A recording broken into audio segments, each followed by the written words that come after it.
Magandang gabi mga kaibigan. Maligayang pagdating sa mga kwentong aswang, ang tahanan ng mga kwentong gigising sa inyong takot at magpapadilat sa inyo hanggang madaling araw. Bago tayo magsimula, siguraduhin komportable na kayo. Patayin ang ilaw, isuot ang inyong earphones, at huwag munang lilingon kapag may narinig kayong kaluskos sa inyong likuran. Kung mahilig kayo sa mga kwentong puno ng hiwaga, kababalaghan, at nakatatakot na aral, huwag kalimutang i-like ang video at mag-subscribe sa ating channel. I-share din ito sa kaibigan ninyong matapang daw, ngunit natutulog na nakabukas ang ilaw. Ang kwentong maririnig ninyo ngayon ay tungkol sa isang abang kargador na matagal nang tinalikuran ang pagiging pinakamakapangyarihang uri ng aswang. Ngunit nang paslangin ang kanyang asawa at anak matapos silang pagsamantalahan ng isang grupong mangingikil, nagising ang nilalang na ilang dekada niyang ikinulong sa sariling katawan. Isa-isang siningil ng dating gabunan ang mga maisala, mula sa mismong mga salarin hanggang sa mga kamag-anak na tumulong magtago ng krimen. Huminga ng malalim at makinig. Simulan na natin ang kwento ng ang kargador na gabunan at ang gabi ng paghihiganti. Paalala, ang kwentong ito ay kathang-isip. Hindi ilalarawan ng lantad ang sexual na karahasan. Ang mga kapamilyang mapaparusahan ay pawang mga nasa hustong gulang na aktual na kasabwat sa krimen, hindi pananagutin ang mga inosenteng asawa o bata dahil lamang sa kanilang apelyido. Sa paanan ng bundok madulom ay matatagpuan ang Baryo San Gerardo, isang tahimik na lugar na nabubuhay sa palengke, palayan at ilog. Sa gitna ng palengke nagtatrabaho si Dante Malvar, isang 48 taong gulang na kargador. Bago pa sumikat ang araw, naroon na siya upang magbuhat ng sako ng bigas, kahon ng isda, at malalaking basket ng gulay. Dante, parang walang bigat sa iyo ang 2 sakong iyan. Kapag matagal lang ito ang hanap buhay, Mang Xiong, natututuhan ng balikat ang trabaho. 2 sakong tig 50 kilo. Kahit balikat ng kalabaw mapapagod. Huwag ninyo na lang po akong ipagkalat. Baka dumami ang magpapabuhat ng libre. Tumawa si Mang Xiong. Hindi niya alam na hindi pagsasanay ang dahilan ng lakas ni Dante. Sa ilalim ng kupas na damit ng kargador ay nakatago ang katawan ng isang gabunan, isang matandang uri ng aswang na sinasabing mas mabilis, mas tuso, at mas malakas kaysa sa karaniwang halimaw. Isinilang si Dante sa angkang naninirahan noon sa pinakamadilim na bahagi ng bundok. Itim ang kanilang balat kapag nagbabago ang anyo, pumiputi ang buhok, at nagiging baligtad ang refleksyon sa kanilang mga mata. Hindi nila kailangan ng pakpak upang lumipad. Hindi rin sila nanghihina sa liwanag ng araw. Ngunit 22 taon nang hindi nagbabago ng anyo si Dante. Tinalikuran niya ang pagiging gabunan nang makilala si Elena, isang babaeng hindi tumakbo kahit nakita ang kanyang tunay na mukha. Hindi ako natatakot sa kung ano ka, Dante. Natatakot ako sa kung ano ang pinipili mong gawin. Marami ng dugo sa mga kamay ng angkan ko.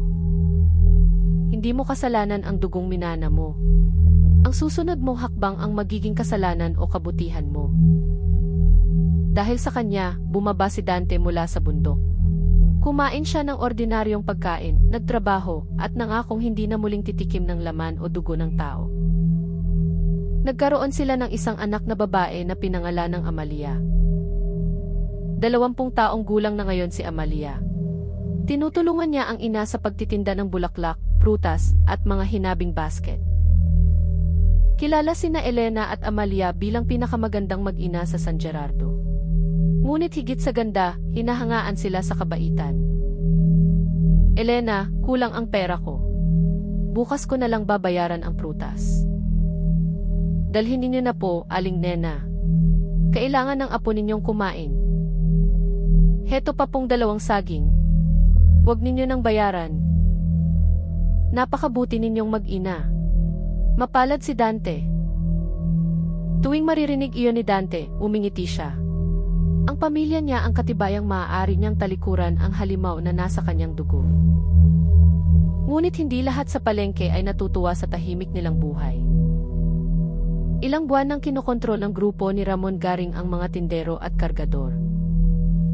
Nangongolekta sila ng lingguhang bayad kapalit umano ng proteksyon. Ang tumanggi ay nawawala ng paninda, sinisiraan sa munisipyo, o binubugbog sa madilim na eskinita. Kasama ni Ramon sina Berto, Silas, Tano, at Pilo.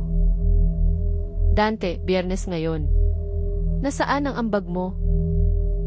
Nagbayad na ako ng tamang pwesto at buwis sa palengke. Wala akong ibang dapat bayaran. Hindi buwis ang hinihingi namin.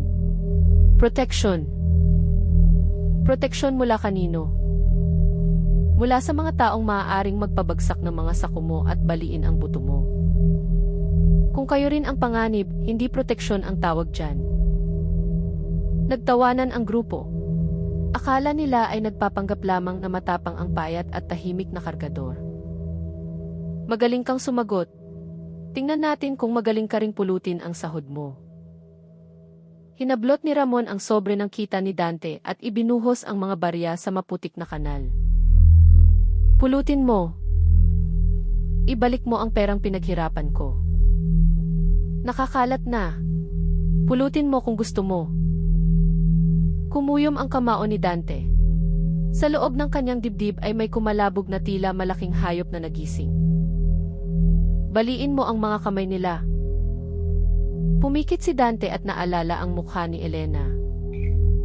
Ang susunod mong hakbang ang magiging kasalanan o kabutihan mo. Lumuhod siya at isa-isang pinulot ang mga barya. Ayan. Diyan ka bagay, kargador. Nakaluhod sa harap namin. Hindi gumanti si Dante. Akala ng grupo ay natakot siya. Kinabukasan, pinaglaruan nila ang kanyang trabaho. Binutas ni Pilo ang ilalim ng isang sako habang binubuhat iyon ni Dante. Kumalat sa palengke ang bigas at ibinawas sa kanyang sahod ang halaga. Ang hina mo naman. Kargador ka pa niyan? Alam kong kayo ang gumawa. May ebidensya ka ba? Wala. Kung gayon, manahimik ka. Araw-araw ay may bago silang pang-aapi.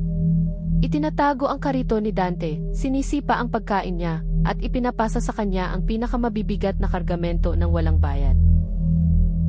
Sinadya niyang tiisin ang lahat upang hindi magising ang gabunan. Dante, may mga pasa ka. Nadulas lang ako sa bodega. Tatay, nagsisinungaling kayo. Ayokong madamay kayo. Kapag itinatago mo ang problema, hindi ibig sabihing hindi na kami damay. Aayusin ko ito sa tamang paraan.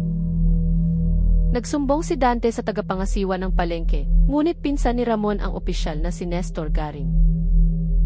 May testigo ka ba? Buong palengke ang nakakakita. Wala namang gustong magsalita. Dahil takot sila sa pamilya ninyo. Mag-ingat ka sa paratang. Baka ikaw pa ang kasuhan ko. Hindi lamang pinoprotektahan ni Nestor ang grupo. Siya rin ang nagtatago ng mga record ng nakolektang pera at nagbibigay ng pangalan ng mga tindero na madaling takutin. Ang ina naman ni Ramon na si Doña Ursula ang nagpapautang sa mga tindero. Kapag hindi makabayad, kinukuha niya ang pwesto at paninda ng mga ito. Huwag ninyong tawaging pangingikil. Negosyo ito. Paano iyong kargador?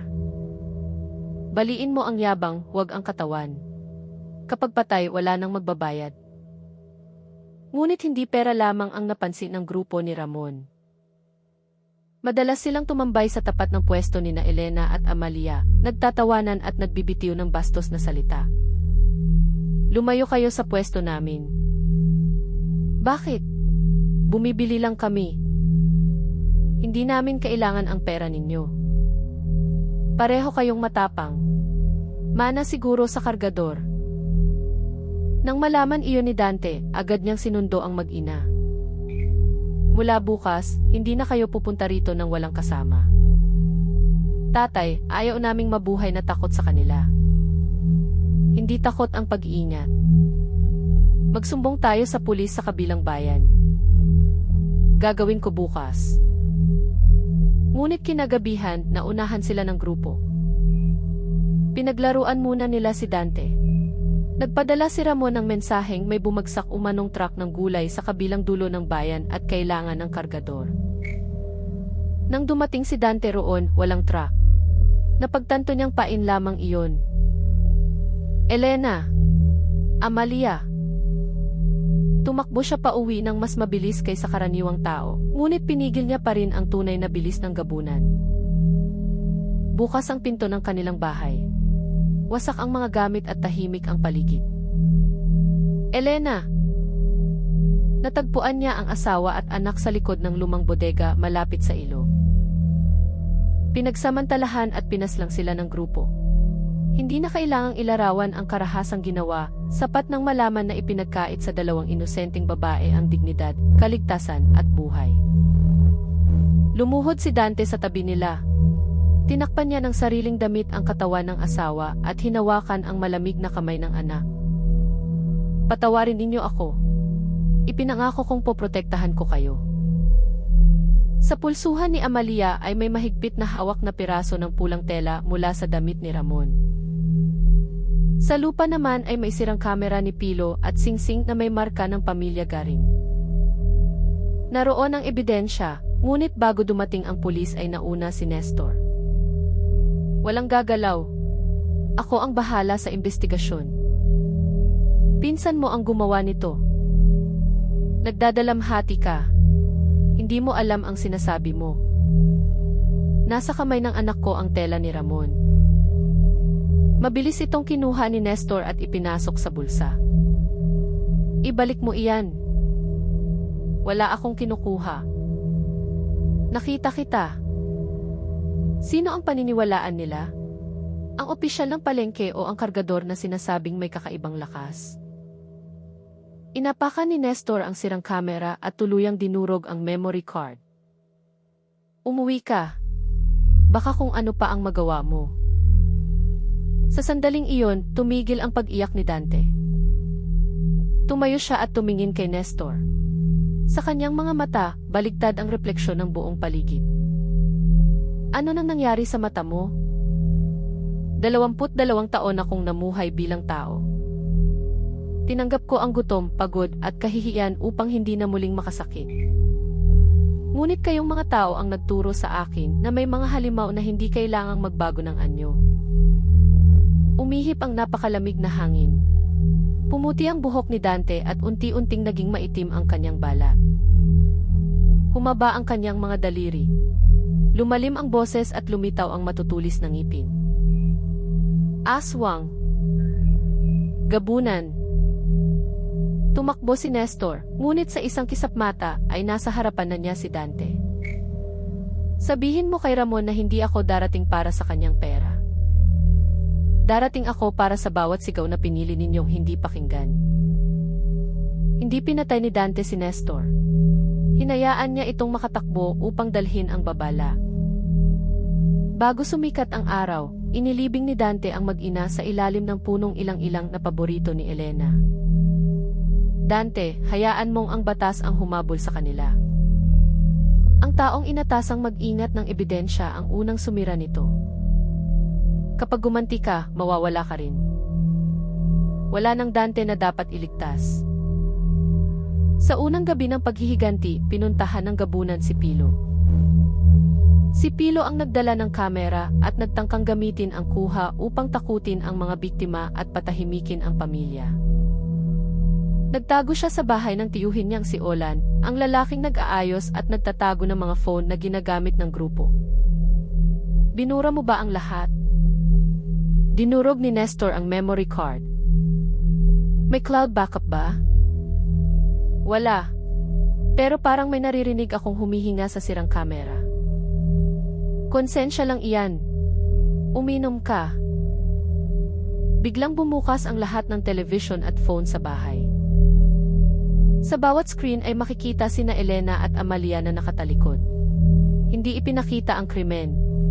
Naririnig lamang ang boses ni Pilo na tumatawa. I-video mo para wala silang maisumbong. Akala ko binura mo. Binura ko. May kumatok sa bubong. Tok. Tok. Tok. Pagtingala nila, nakadikit sa kisam si Dante. Itim ang balat, puti ang buhok, at nakabaligtad ang ulo habang nakangiti. Gabunan. Mahilig kang kumuha ng larawan, Pilo. Ngayon, tingnan mo ang huling makikita mo. Bumagsak ang gabunan sa sahig ng walang tunog. Tumakbo si Olan patungo sa pinto, ngunit hinarangan siya ng dose-dosenang phone na kusang lumutang sa hangin. Ilang biktima ang tinakot ninyo gamit ang mga video? Wala akong sinaktan. Nagtago lang ako ng mga gamit. Ang kamay na nagtatago ng ebidensya ay kasabwat ng kamay na gumawa ng krimen.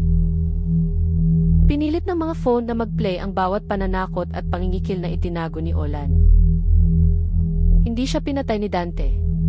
Itinali niya ito sa harap ng mga screen at ipinadala ang lahat ng file sa pulis at sa mga biktima.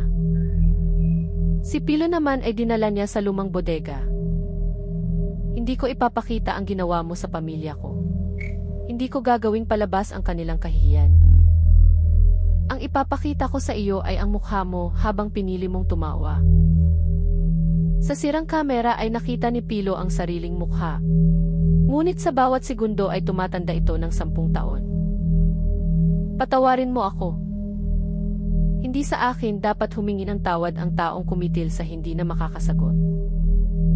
Humigpit sa kanyang katawan ang mga film strip na parang itim na lubid. Nang sumikat ang araw, natagpuan si Pilo sa loob ng bodega. Wala nang bakas ng sugat, ngunit wala na rin siyang buhay. Sa kanyang dibdib ay nakapatong ang sirang kamera na puno ng naibalik na ebidensya. Ikalawang gabi, sina Berto at ang kapatid nitong si Isabel ang siningil. Si Berto ang humarang sa pinto habang isinasagawa ang krimen. Si Isabel naman ang naglinis ng sasakyan at nagsunog ng mga damit kapalit ng bahagi sa perang kinikikil. Umalis tayo sa baryo. Hindi tayo makatataka sa kanya. Magdala ka ng bawang, asin at buntot pagi. Iyon ang panlaban sa aswang. Pinalibutan nila ng asin ang kanilang bahay at isinabit ang bawang sa bawat bintana. Ngunit ang gabunan ay hindi karaniwang aswang. Hindi siya pumasok sa pinto o bintana. Lumitaw siya mula sa kanilang mga anino. Huwag kang lalapit. Ilang beses nagsabing huwag kayong lumapit ang asawa at anak ko. Hindi ako naroon. Ngunit sinunog mo ang damit na magpapatunay ng krimen. Pinilit nila ako. Tinanggap mo ang pera kinabukasan. Kusa namang bumukas ang bowl ni Isabel. Bumuhos ang mga salaping kinuha niya, ngunit naging maitim na dahon ang mga iyon sa sahig. Hindi kita papatayin. Buhay kang magsasabi sa korte kung paano ninyo itinago ang ginawa nila. Hinipa ni Dante ang mukha ni Isabel. Naging kulay abo ang kanyang dila. Kapag nagsinungaling ka, bato ang lalabas sa bibig mo. Kapag nagsabi ka ng totoo, babalik ang tinig mo. Si Berto naman ay hinabol sa loob ng bahay ng mga sako ng bigas na kusa namang gumagalaw. Sa bawat sako ay nakasulat ang pangalan ng kargador na kanyang binugbog at tindero na kinikilan. Ilayo mo ang mga iyan. Pinilit mo akong lumuhod para pulutin ang sahod ko. Ngayon, buhatin mo ang bigat ng bawat pamilyang ginutom ninyo. Ipinapasan sa kanya ng gabunan ang mga sako. Kapag bumabagsak siya, nadaragdagan ang bigat. Hindi ko kaya. Kaya mong humarang sa pinto habang humihingi ng tulong ang dalawang babae. Utos ni Ramon iyon. Ngunit mga paa mo ang nanatili. Mga kamay mo ang humarang. Bibig mo ang tumawa. Hanggang madaling araw ay pinasa ni Berto ang mga sako sa paikot na pasilyo. Nang tumilaok ang manok, tumigil ang kanyang puso sa takot at pagod. Naiwan siyang nakaluhod sa ibabaw ng mga baryang minsang ninakaw niya. Si Isabel ay kusang sumuko at isinalay sa isa pulis ang lahat ng kanyang nalalaman. Sa ikatlong gabi, nagtago sina Tano at sila sa malaking bahay ni Doña Ursula. Naroon din ang ilang kapamilya ng mga garing. Ngunit hindi lahat ay kasabwat. Ang asawa ni Tano na si Liza at dalawang bata ay ikinulong lamang sa silid dahil nais nilang tumakas at magsumbong. Pakawalan ninyo kami. Wala kaming kinalaman sa ginawa ninyo. Manahimik ka. Kapag nagsalita ka, pati mga anak mo mapapahamak. Darating ang aswang ngayong gabi. Kaya narito kayong lahat. Hindi niya kayang lusubin ang buong pamilya. Huwag kang kampante. Ang gabunan ay hindi natatakot sa dami. Naglagay sila ng mga banal na larawan, asin, bawang, at matutulis na kawayan sa paligid ng bahay. Ngunit pagsapit ng hating gabi, isa-isang namatay ang mga ilaw. Walang tunog ng pakpak. Walang tiktik o wakwak. Katahimikan lamang ang hudyat ng pagdating ng pinakamatandang mga ngaso. Mula sa labas ay narinig nila ang boses ni Amalia. Tatay, narito sila. Patay ka na. Ngunit buhay pa ang alaala ng ginawa mo. Biglang nabasag ang mga bintana. Hindi pumasok si Dante. Ang mga anino ng mga salarin ang kusang lumabas upang lumuhod sa bakuran. Ibalik mo ang anino ko. Ang anino ang pinakatapat na bahagi ng tao. Hindi ito marunong magsinungaling sa dilim. Sa bawat anino ay lumitaw ang ginawa ng may-ari nito. Lumabas ang katotohanang si Tano ang nagplano ng panlilinlang kay Dante. Si Silas ang kumuha sa mag-ina mula sa bahay. Si Ursula ang nagbayad kay Nestor upang sirain ang ebidensya. Pinrotektahan ko lamang ang anak ko. Pinrotektahan mo ang salarin at iniwan mong walang katarungan ang dalawang pinaslang. Ina ako. Ina rin si Elena. Anak din si Amalia. Biglang umiyak ang mga bata sa nakakandadong silid. Maawa kayo. Ilabas ninyo ang mga anak ko. Nilingon ni Dante ang pinto. Sa kanyang galit, sumagi sa isip niyang sunugin ang buong bahay upang maubos ang angkan ni Ramon. Walang iwan. Ang dugo ng salarin ay dumadaloy sa mga anak. Ngunit lumitaw sa tabi niya ang espiritu ni Elena. Dante, ang bata ay hindi kasalanan ng ama. Pamilya nila ang pumatay sa inyo. Ang apelyido ay hindi ebidensya. Ang dugo ay hindi pag-amin. Tatay, huwag ninyong gawing ulila ang mga batang walang sala. Napapikit si Dante. Sa kabila ng itim niyang anyo, tumulo ang luha sa kanyang mukha. Liza, ilabas mo ang mga bata. Pinunit niya ang bakal na kandado at dinala ang mag-iina sa ligtas na bahagi ng bakuran. Salamat. Dalhin mo sila sa pulis. Sabihin mo ang lahat ng narinig at nakita mo. Gagawin ko. Nang makaalis ang mga inosente, humarap si Dante sa mga kasabwat. Ngayon, kasalanan lamang ang natira sa bahay na ito. Tinangka ni Silas na saksakin siya gamit ang pinatulis na kawayan. Sa isang kisap mata ay nawala ang gabunan at lumitaw sa kanyang likuran. Mabagal. Hinawakan niya ang anino ni Silas at pinunit iyon mula sa katawan nito. Hindi dumugo si Silas, ngunit nawala ang init, lakas, at kulay ng kanyang balat. Ibalik mo. Hinubaran ninyo ng kinabukasan ang pamilya ko. Isang anino lamang ang kinukuha ko sa iyo. Naglaho si Silas na parang usok, at ang anino niya ay nanatiling nakagapos sa dingding. Si Tano naman ay tumakbo patungo sa silid ng mga salaping kinikil. Isinara niya ang pinto, ngunit isa-isang naging mata ang mga barya at nakatitig sa kanya. Bayad sa katahimikan. Bayad sa takot. Bayad sa buhay. Ramon ang pinuno. Siya ang may kagagawa ng lahat. Kapag sama-samang gumawa ng krimen, hindi nababawasan ang sala dahil may pinuno. Naging mga may itim na kulisap ang salapi at binalot ang katawan ni Tano. Sa umaga ay natagpuan siyang wala ng buhay sa loob ng walang lamang silid. Si Doña Ursula ay hindi pinatay ng gabunan. Sa halip, inilagay niya sa noo nito ang marka ng baliktad na timbangan.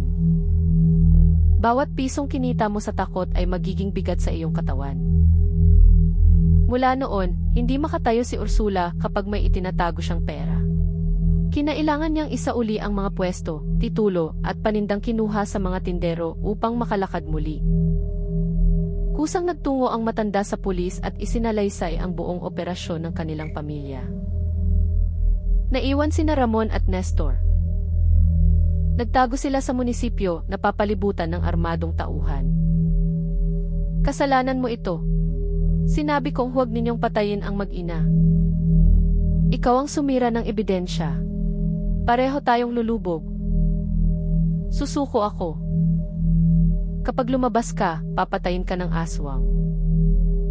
Kapag nanatili ako sa iyo, papatayin mo rin ako. Pagsikat ng araw, naglakad si Dante patungo sa munisipyo sa harap ng daan-daang tao. Akala ng lahat ay ligtas ang mga salarin dahil maliwanag na. Ngunit ang gabunan ay hindi nang hihina sa araw. Tahimik siyang dumaan sa hanay ng armadong tauhan. Bago nila maitaas ang baril, nasa likuran na nila siya. Hindi ko kayo kalaban. Ibaba ninyo ang armas at mabubuhay kayo. Aswang siya. Barilin. Nagpaputok ang ilan, ngunit hangin lamang ang tinamaan. Isang itim na guhit ang gabunan habang gumagalaw. Hindi niya pinatay ang mga tauhan. Pinilipit lamang niya ang mga baril at itinapon sa bubong. Hindi ako pumarito para sa taong sumusunod dahil sa takot. Pumarito ako para sa pumili ng kasamaan kahit walang pumipilit. Lumabas si Nestor na nakataas ang mga kamay. Susuko ako. Ako ang kumuha sa ebidensya. Ako ang nagbura sa record at nagbanta sa mga testigo. Bakit ngayon ka lamang nagsasabi ng totoo? Dahil natatakot akong mamatay. Hindi iyan pagsisisi. Ngunit sapat ang pag-amin mo upang makulong ka. Itinali ni Dante sa liig ni Nestor ang piraso ng pulang tela na kinuha nito sa kamay ni Amalia. Isuot mo iyan sa paglilitis. Bawat kasinungalingan ay hihigpit hanggang mawalan ka ng hininga. Lumuhod si Nestor at nagmakaawang arestuhin siya ng pulis bago pa magbago ang isip ng gabunan. Si Ramon ay tumakas patungo sa palengke kung saan nagsimula ang lahat. Hawak niya ang isang bolong pinahira ng langis at asin. Naniwala siyang kaya niyang patayin ang aswang kapag tinamaan sa gitna ng likod. Lumabas ka, Dante. Isa lang sa atin ang aalis dito. Walang Dante rito. Mula sa itaas ng tore ng tubig ay bumaba ang ganap na anyo ng gabunan. Mas matangkad siya kaysa tao. Puti ang mahabang buhok, maitim na parang sinunog na kahoy ang balat, at kulay pula ang mga mata. Halimaw! Ganyan din ang tawag ninyo sa akin habang kayo ang nang-aapi, nagnanakaw at pumapatay. Magkano ang gusto mo? Ibibigay ko ang lahat. Humingi ng awa ang asawa ko. Nagmakaawa ang anak ko. Ano ang ibinigay mo sa kanila? Hindi ko sinadyang mapatay sila. Ang unang pananakit ay maaari mong tawaging galit. Ang pagpapatuloy habang humihingi sila ng tulong ay pagpili. Sumugod si Ramon at iwinasiwas ang bolo. Tinamaan niya ang likod ni Dante. Saglit na napatigil ang gabunan. Tumawa si Ramon dahil akala niyang nagtagumpay. Kahit pinakamalakas na aswang, namamatay rin. Ngunit hinugot ni Dante ang bolo at dinurog iyon gamit ang isang kamay. 22 taon akong hindi kumain ng laman ng tao. Ang sakit ng bakal ay maliit kumpara sa gutom na tiniis ko. Hinabol niya si Ramon sa loob ng palengke. Sa bawat pasilyo ay lumilitaw ang mga tindero at kargador na minsang kinikilan nito. Ibalik mo. Bayaran mo. Aminin mo. Lumayo kayo. Huminto si Ramon sa bahaging pinagpulutan ni Dante ng kanyang mga baryang sahod. Dito mo ako pinaluhod. Patawarin mo ako. Lumuhod ka hindi sa harap ko, kundi sa alaala ng 2 babaeng inagawan mo ng dignidad at buhay. Lumuhod si Ramon. Ngunit na walang nakatutok na kamera o saksi na makapagliligtas sa kanya, nawala ang kunwaring pagsisisi. Patayin mo na ako. Hindi ako hihingi ng tawad sa kanila. Lumitaw sina Elena at Amalia sa magkabilang panig ng gabunan. Dante, huwag mong kainin ang laman niya. Kapag ginawa mo iyon, tuluyan kang mawawala sa amin. Paano ko siya parurusahan nang hindi ako magiging katulad niya? Hayaan mong sarili niyang kasalanan ang pumatay sa halimaw na ginawa niya sa kanyang puso. Itinaas ni Dante ang lahat ng sako sa palengke. Kusang lumipad ang mga iyon at ipinatong sa balikat ni Ramon. Bawat sako ay isang pamilyang ginutom ninyo. Bawat hakbang ay isang araw na namuhay silang takot. Hindi ko kaya. Kami rin. Ngunit pinilit mo kaming dalhin ang bigat. Pinaglakad niya si Ramon sa parehong ruta ng mga kargador. Sa unang ikot, narinig nito ang iyak ng mga tindero. Sa ikalawa, ang paghingi ng tulong ng mag-ina. Sa ikatlo, sarili niyang boses na nagtatawanan. Tama na. Sabihin mo ang pangalan ng lahat ng biktima. Hindi ko maalala. Iyan ang dahilan kung bakit hindi ka karapat-dapat humingi ng mabilis na kapatawaran. Nakalimutan mo ang mga buhay na sinira mo. Patuloy na lumakad si Ramon hanggang manghina ang kanyang katawan. Sa huling hakbang, bumagsak siya sa ibabaw ng mga bariyang kinikil niya. Tumigil ang kanyang paghinga habang nakatitig sa refleksyon niyang baliktad sa mata ng gabunan. Tahimik ang buong palengke. Tapos na ang paghihiganti, ngunit hindi na bumalik sa anyong tao si Dante. Dante, naririnig mo ba ako? Ang pangalang iyan ay inilibing kasama ng asawa at anak ko. Hindi. Pinili mong iligtas ang mga batang walang sala. Naroon pa rin ang taong minahal nila. Tumingin ang gabunan sa mga inosenteng kapamilyang kanyang pinalaya. Napagtanto niyang kung pinatay niya ang lahat, dahil lamang sa kanilang dugo, magiging katulad siya ng angkang tinalikuran niya. Sabihin sa mga bata na hindi sila isinilang na may kasalanan. Ikaw ang magsabi. Hindi na ako maaaring manatili rito. Lumipad si Dante patungo sa bundok ng walang pakpak at walang tunog. Mula noon, hindi na siya nakita bilang tao. Ngunit nagbago ang palengke ng San Gerardo. Sa tulong ng mga testigo at ebidensyang naibalik, nakulong si Nestor, si Isabel, si Olan, at iba pang kasabwat. Isinauli ni Ursula ang mga ari-arian at pera sa mga biktima. Bumuo ang mga tindero ng samahan laban sa pangingikil. Naglagay ng kamera, maayos na grievance desk, at proteksyon para sa mga nagrereklamo. Ang dating pwesto ni na Elena at Amalia ay ginawang maliit na himpilan para sa kababaihang nangangailangan ng tulong. Sa tabi nito ay may dalawang halamang ilang-ilang na hindi nalalanta kahit tag-init. Tuwing may grupong nagtatangkang maningil ng iligal na bayad, nakakarinig sila ng mabigat na yabag sa bubong. Dom! Dom! Dom! Kapag hindi sila tumigil, lumilitaw sa sahig ang anino ng isang nilalang na may puting buhok. Proteksyon ba ang ibinebenta ninyo o takot? Walang mangingikil ang nananatili kapag narinig ang tanong na iyon. May mga nagsasabing naging tagapagbantay ng palengke ang gabunan.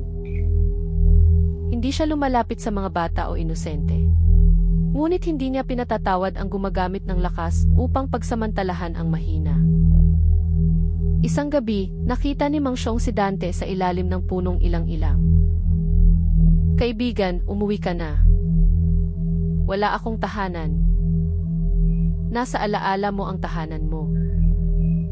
Lumitaw ang espiritu ni na Elena at Amalia sa tabi ng puno. Hindi paghihiganti ang huling habilin namin sa iyo. Mabuhay ka, tatay. Kahit hindi na bilang tao, piliin mo pa ring huwag maging halimaw. Maaari pa ba akong patawarin? Hindi namin hahatulan ang sakit mo. Ngunit ang bawat buhay na pinili mong iligtas ang magpapakita kung sino ka talaga. Mula noon, ang gabunan ay hindi na kumain ng tao. Sa halip, pinrotektahan niya ang mga naglalakad ng mag-isa, ang mga kargador na umuuwi sa gabi, at ang mga babaeng natatakot sa madilim na daan. Ngunit ang kwento ni Dante ay hindi pa anyayang gumanti. Walang sinuman ang may karapatang pagsamantalahan, saktan, o paslangin ang babae, anuman ang kanyang itsura, damit, trabaho, o oras ng pag-uwi. Ang sexual na karahasan ay kasalanan ng salarin, hindi ng biktima. Walang biro, alak, barkada, o utos ng pinuno ang makababawas sa pananagutan ng taong kusang nakilaho. Ang taong nagbabantay sa pinto, nagtatago ng ebidensya, nananakot ng testigo, o tumatanggap ng perang galing sa krimen ay hindi inosenteng tagamasid.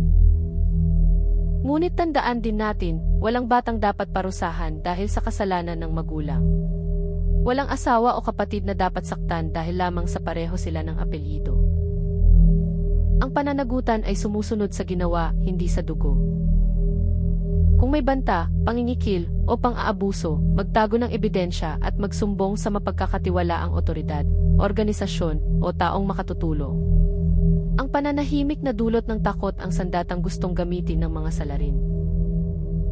At para sa mga opisyal na inatasang mag-ingat ng ebidensya, tandaan ninyo, kapag pinili ninyong protektahan ang makapangyarihan, nagiging bahagi kayo ng krimeng ipinagkatiwala sa inyong pigilan. Hindi natin kailangan ng gabunan upang magkaroon ng hustisya. Kailangan natin ng mga testigong handang magsalita, mga investigador na hindi nabibili at mga komunidad na hindi pinababayaan ang biktima. Sapagkat ang paghihiganti ay maaaring magbigay ng saglit na katahimikan, ngunit may kapalit itong bahagi ng pagkatao ng naghiganti. Iyon ang totoong sumpang dinala ni Dante sa bundok, hindi ang pagiging gabunan, kundi ang mga buhay na kinuha niya habang hinahanap ang hustisya. Kaya kung mapadaan kayo sa palengke ng San Gerardo at may mag-alok ng proteksyon, kapalit ng takot, tumingin kayo sa bubong. Kapag may nakita kayong puting buhok na gumagalaw, kahit walang hangin, ibaba ninyo ang perang hindi sa inyo. Kapag nakita ninyong baligtad ang inyong refleksyon sa mata ng isang tahimik na kargador, huwag na kayong tumakbo. Dahil hindi lumilipad ng may pakpak ang gabunan. Gumagalaw siya ng mas mabilis kaysa pagsisising laging dumarating kapag huli na ang lahat. Wakas,